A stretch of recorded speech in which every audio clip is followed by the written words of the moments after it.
Hi, so if you don't know what r/AmITheAsshole is, it is a subreddit and it is described on the thing because they have descriptions as a catharsis for the frustrated moral philosopher in all of us and a place to finally find out if you were wrong in an argument that's been bothering you. Tell us about anything non-violent conflict you have experienced, give us both sides of the story and find out if you're right or you're the asshole. So essentially, it's where people go, they post something that they did or said, or sometimes that they might go on to do or say, and essentially the people in the comments decide if they're the asshole or not. This is a very popular subreddit, very fun to get into. I'm probably not going to do too many, but yeah, so I'm going to do that today because why not? It's fun. Who doesn't love a good old r/AmITheAsshole video? I would like to say no hate to any of the creators. Well, not creators, but any of the people who posted things. Even if I label them the asshole, no hate to them. They are just people doing people things. Unless I specifically say I fucking hate you, then hate them. But, alright. I actually have my school laptop here that I'm going to bring up posts on. So, the first post I'm going with is called Am I the Asshole for Telling Someone the Hard Truth Unfiltered? And before I get started, I would like to say the comments have tagged this person and said this person is in fact the asshole. We'll see what I say. Am I the asshole telling someone the harsh truth unfiltered? My roommate is extremely irritating. He is a night owl and I prefer to stay in the day. I can't fall asleep while the lights are on and he tends to keep the lights on the whole night to study. But he doesn't really study, he just keeps the book open and uses his phone most of the time, which is extremely irritating because I can't sleep well without complete dark. We can't have another room because of circumstances, so I had a big argument with him and I gave him an ultimatum to change his habits. Am I wrong? I think, yes, you are the asshole. Not because of the situation itself. That is something neither of you can really like. It's not your fault that you need complete dark to sleep. It's not his fault that he's a night owl. I myself am a night owl, and I need it to be completely dark for me to fall asleep. Like, really badly, too. Sometimes just the light coming in from under my door. I've got to block that off, or I will not be able to fall asleep. What you did is what made you the asshole. What you should have done, and what you could have done, was have a civil conversation, and then come to a compromise. Something like, maybe your roommate, buys a small lamp, instead of using the big overhead light, which is what I'm going to assume you're using for now, because you didn't tell us. And so the small lamp would give off less light, and you could buy a sleep mask to block out the little light that gives off. So he can do his studying, and you can sleep. Asking your roommate to change his habits and not be willing to meet him in the middle and not be willing to change yours at all, and then issuing them an ultimatum, it isn't fair to your roommate, and it's what makes you the asshole. Also, saying that he doesn't study and he's just on his phone, me personally, I do a lot of studying on my phone. So unless you're hovering next to him, looking at his phone and seeing what he's doing, you can't know if he's studying or not. So I don't think that's a fair assumption there. But issuing an ultimatum, I don't know what kind of ultimatum you issued. I have no idea. You didn't include it in the post. That was not included in the post. But it's not fair to your roommate. Not meeting them halfway. That's like me saying to my dog, hey dog, don't be a dog anymore, or I'm kicking you out. That's an exaggeration, but being a night owl isn't exactly a choice. For some people, for me, that's just when my brain is the most awake and the most useful and the most active. And it's also not your choice to not be able to sleep because of lack of darkness. I have that too, as I stated earlier. So, not being willing to meet halfway when it comes to compromising is what's making you the asshole, not the situation itself.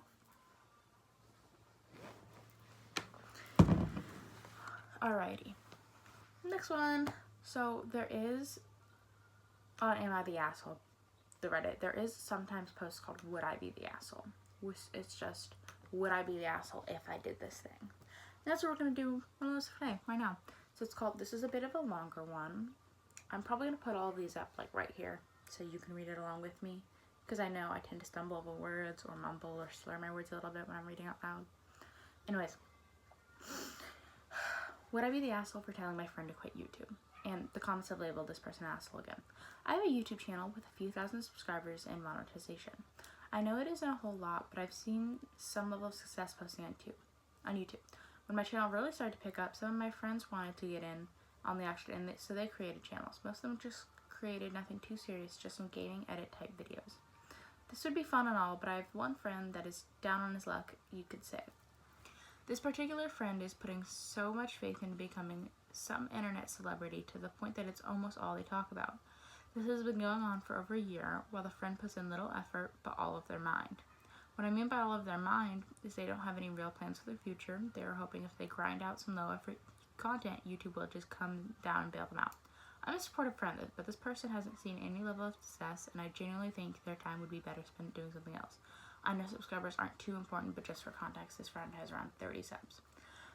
I'd also like to mention, I'm not assuming this person was inspired by me to create a channel. They've told me directly. This friend is always comparing the channel to mine, saying things like, this video performed better than one of your old videos. Not to mention the fact that their channel name is very similar to mine. Seems like nowadays people have this weird perception of YouTube where they think everyone should have a channel and they need to upload videos. It's totally fine to not have a YouTube channel, and I feel like me seeing a small level of success put some unneeded pressure on this particular friend. I guess it's worth mentioning that this is the get-rich-quick type of person. YouTube, even on a small level, is a huge time sink, and this friend has more responsibilities than me. Kids. I don't know if I'm being too critical. I want to see this friend succeed and achieve whatever dreams they have, but I feel like the YouTube plague got to them. They are only motivated by potentially getting money. I don't think what they are doing is healthy or adds any value to their life at all. All this being said, I might be reading too much into it. Would I be the asshole if I confronted this friend about YouTube? I haven't said anything super negative because I feel they will take it the wrong way. Alright, so it depends on how you word it. It really depends on what you word, how you word it, and what you say, and how you say it. If you let them know that they should focus on more stable, guaranteed endeavors about getting paid, like getting a job at a fast food restaurant, and you say that in a kind, caring way, and make sure that they know you're looking out for them and you want them to succeed, and you remind them that they have responsibilities, but you do all this in a kind, nice way, you are not the asshole. But if you tell them just to like, oh, give up, you'll never succeed, and you're rude and discouraging about it, then yeah, you're the asshole. You can still be supportive to this friend about their YouTube channel while making sure they understand that there's a good chance that nothing's going to come of it. Or if it does come of it, it's going to take a really long time. Because that's what I've heard from big popular YouTubers, that it takes a long time. And this friend of yours, they can still do YouTube on the side for funsies like I do while having a job and taking care of their responsibilities. That's what I do. I go to school, I have a job. I might be getting a second job. I've got to call someone about that later, and I really don't want to call. Can I just text, please? I don't want to call. I'd just be talking to voters. It's a short time thing, only 4.5 hour shifts, but it pays $25 an hour, y'all. I need the money because I'm going to, hopefully, a university next year instead of a community college. But let's get back on track. If you go to this friend, how I would suggest word is going like, hey friend. That kind of sounds fascinating. Don't say friend. I just know your friend's name. Hey, Jimmy Bob Joe. I know you really like YouTube and you really want that to be your way of making money, but there's a good chance it won't. Not because you're bad at it. YouTube is just really hard to get into, and it takes a long time. You can still do YouTube on the side, but you really should focus on getting a job and making sure your kids are doing okay, and that you can you can support yourself when it comes to doing YouTube. Because YouTube, it doesn't make money right away, and I'm sure even you, OP, don't make a ton of money from YouTube. I could be wrong. Maybe you're a millionaire, but and if them comparing themselves to you and having a really similar name to you is bothering you, sit down and talk about it. Be like, hey, I get that you were inspired by me, and I actually really take that as, like, me personally, and I really take that as a compliment, but comparing all your videos to my old ones does kind of annoy me a little bit, and your name is a little close to mine on YouTube, and I'm not mad or anything. I just did want to let you know how I feel so that you could please stop. That's how I personally would word it or say it.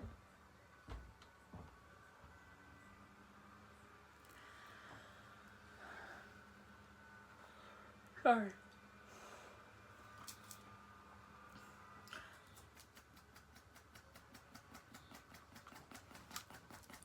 But it really, this is one of those situations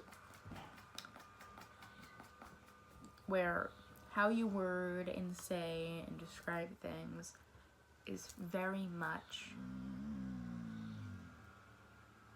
makes or break whether or not you're the asshole. Alright, for the third, this is, I'm pretty sure, going to be the longest of the ones I have planned. It kind of really depends on, if I do another, it depends on how long this ends up being. Alright. This person was labeled no assholes here. Am I the asshole for asking my spouse to read fan fiction? Throwaway account just in case, although he'd know this was about him probably if he read this. I, non-binary, 41, write fan fiction. Yes, you can laugh. It doesn't bother me. No, it's not supernatural. I've never actually watched that show, surprisingly. I was encouraged to write by a therapist, and fan fiction was a perfect niche. Although I don't think the therapist realized just quite what fan fiction tends to lead towards spice-wise. Eventually, I wrote a long story, over 100k words. Oh my god, that's fucking amazing. I cannot write for shit, bro. My longest thing, it's not a fan fiction, small time tangent. Let's go. And it took me like a year and a half to write it, and it's 26,000 words, not finished. I did write a couple thousand more words the other day. It's like a novel, essentially, except for it's never gonna get finished. And I low-key hate it. Every time I read it, I go, why the fuck would I write this? But I really like the idea, and I don't want to restart, because I know the minute I restart, I'm losing all motivation, because I've already written 26,000 words. That's a lot of words for me, I'm gonna be honest. Alright, back to it. Eventually, I wrote a long story over 100k words, which includes a lot of autobiographical aspects of my struggles with mental illness, although told through a fictional lens. Some were things I'd never told anyone, including my spouse, M43. Through publishing this work, I have made some incredible friends, including some I now consider one of my best friends. I have worked through some traumas which I didn't even know existed in my own mind. I asked my spouse to read the work. We have been together for nearly 20 years, married after 10, and have 2 children. He's experienced much of my mental illness, including 8 weeks in the hospital. Despite this, we do not discuss it much, and I feel he does not understand much of it. I know that if he read what I wrote, he would understand a lot more, and I have told him this repeatedly. I finished publishing the work at the beginning of 2024. It is October now. He still has not read it. He has repeatedly said he would, but then he doesn't. He said he didn't want to read it on his phone, which is fair enough, so I let it on my Kindle for him to read. After leaving the Kindle to them for 2 months, I gave up and took it back, as I had books of my own that I wanted to read on there. He thinks I'm asking too much of him, especially as he doesn't enjoy reading. He knows the fandom and has watched the show, although I had to ask repeatedly over several years, and he said he enjoyed it. It does have spicy bits, but I write that so they're skippable, which I made very clear to him. Although this is important to me, I realize I have mental illness and I'm not always rational. I'm also neurodivergent and don't always see things the way neurotypical people do. I'm proud of my writing. It's the first and only thing I've ever been proud of, and I'd never ask him to read anything else I've written, as it's so fandom specific, but because this is basically about me and my mental illness, I thought it was different and he would care, but I generally don't know if I'm wrong and just interpreting it all incorrectly. I know that everyone will just say talk about it, but that's not where we are, and also not how mental illness works. to cover 100,000 words of fictional situations to do the work for me, but please, I genuinely would just really like to know if I'm an asshole for asking my spouse to read my fanfiction. Reading that sentence, I think I am, and probably have my answer, but thank you for reading. No, you're not the asshole. You're not. Neither is he, actually, though. So, this fanfiction, this work, obviously means a lot to you. And you've obviously put a lot of hard work and effort and emotion and time and just energy, and you put a lot into this.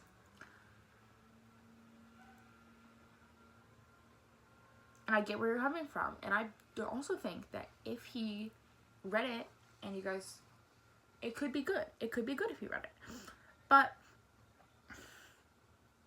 100,000 words is a lot, especially for someone who doesn't like reading. I myself, I adore reading. I can down just an entire library in a day. I'm just shoveling into my mouth, consuming it. But that's me. That is about me. If I really buckle down, I could probably read 100,000 words in a day. I have nothing else going on. I don't know what your work situation is like, if your partner works, if you work, if which of you stays home or takes care of the kids, if any of you stays home and takes care of the kids.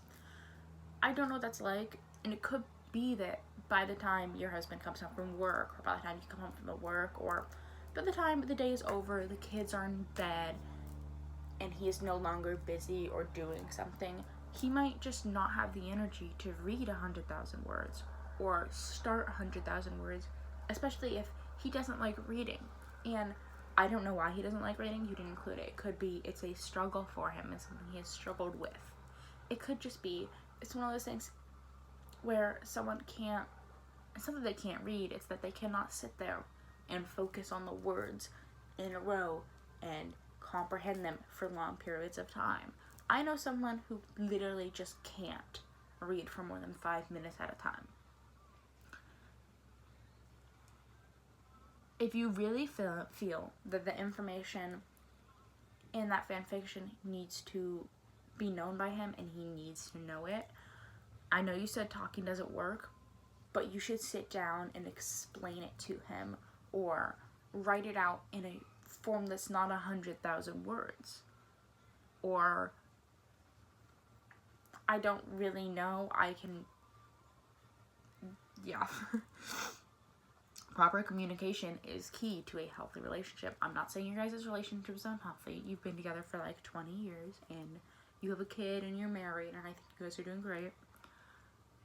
But writing fan fiction and then having your partner read it to learn about your needs and your struggles and what you want from him isn't really a healthy way of communicating when he doesn't like reading and it's something that long.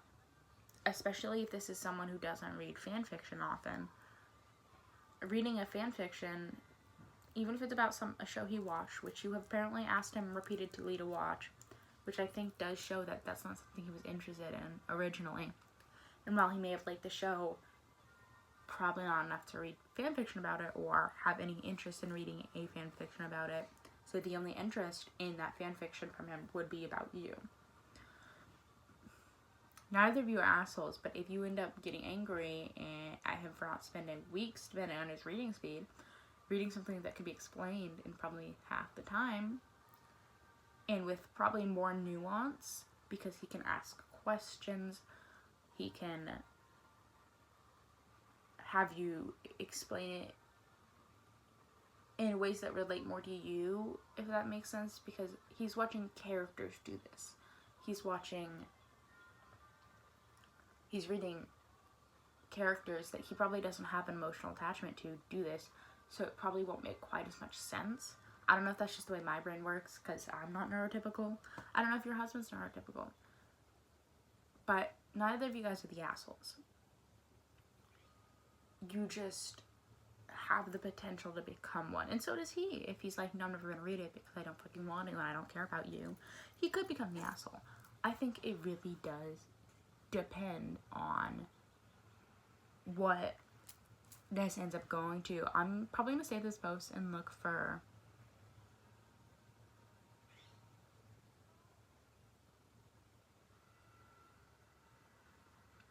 One of the comments, I think, was really good. I don't fully agree, but this comment says, "You're the asshole. You aren't the asshole for asking that he read this. You are the asshole for demanding. You really need to understand the difference. Asking is when you propose something and you're prepared to accept either a yes or a no. Demanding is when you ask and the person doesn't do it. You just won't stop bugging them. Without it, asking is fine. Demanding, not so much. You know, 100,000 words is a lot, longer than many books. From what you say, he's not much of a reader. Let it go."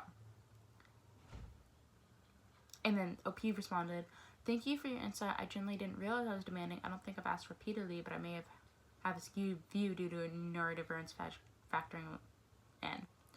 I'll obviously let it go." And then the original commenter said, "Here's why I think you've asked repeatedly. First, it's been 10 months since you first asked, but it's still a thing. He has repeatedly said that he would. Why would he keep saying he would if you weren't bringing it up? It doesn't seem likely he'd just say it out of nowhere. You say he thinks I'm asking too much of him. How would you ever know this if you weren't asking him about it? This feels like a big issue, and I don't understand how that could be if you've simply asked him once 10 months ago and never raised it again. So I believe you've asked repeatedly. And now you're posting here. What it looks like from outside is that you just won't let it go. I'm not trying to be mean. I'm just trying to help you understand why I'm making the guess I am, like what you're doing."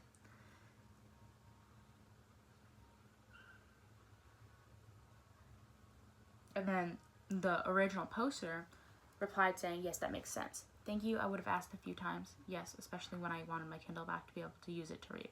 I'm sad that my spouse of 10 years / partner of nearly 20 is not interested in knowing my feelings for this entire thread, and all the responses have been an eye-opener, and I will not be mentioning this again. I've long since given up on expecting any support or understanding from him, really. This was my last attempt at asking if I should even expect it, but I see I was expecting much." That last comment from the OP does kind of make you the asshole. Because are you so skewed and so distant from your husband that having him read a fan fiction is the only possible way of communicating your feelings and thoughts with him? I know you said talking doesn't work, but why? Trust me, I have communication issues. I am not neurotypical. I struggle to communicate with my friends. I struggle to communicate my feelings with people who really need to know them. I struggle to communicate my needs. But what I don't do is go write a fan fiction that's 100,000 words long and try and have someone read it, and then when they don't, because they don't like reading, and 100,000 words is a lot,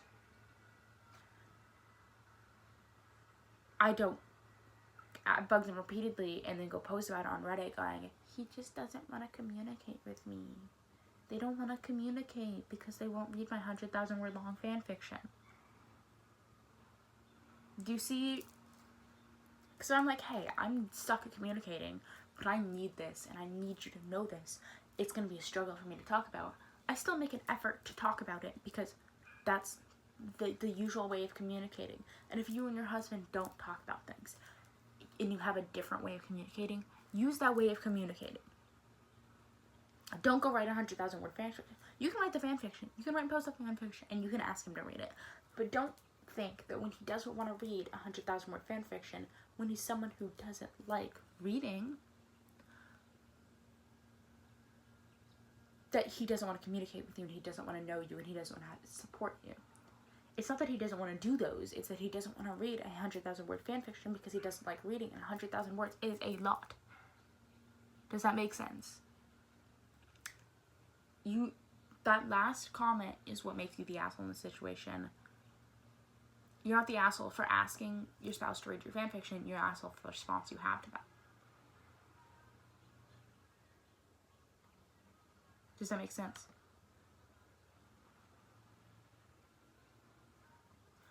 Alright, that's probably going to be it for today.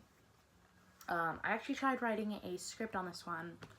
Just a very basic, bare bones script. I just put, the title of the thing. I put, whether I think they're the asshole. And then I put just, some of my basic thoughts, and I built off that. I'm trying to stop myself from stuttering and, going off on tangents so much. Didn't really work. But I didn't have quite as many long pauses, I think. I don't know, I'll probably watch it through and end up hating it. But anyways, I hope you have a wonderful day, and you have a cute little animal to snuggle with. And I should probably go call the jobby job thingy. Because I need that job. I should also get up and walk to the neighbors so I can get my package. I really don't want to, but anyways, bye.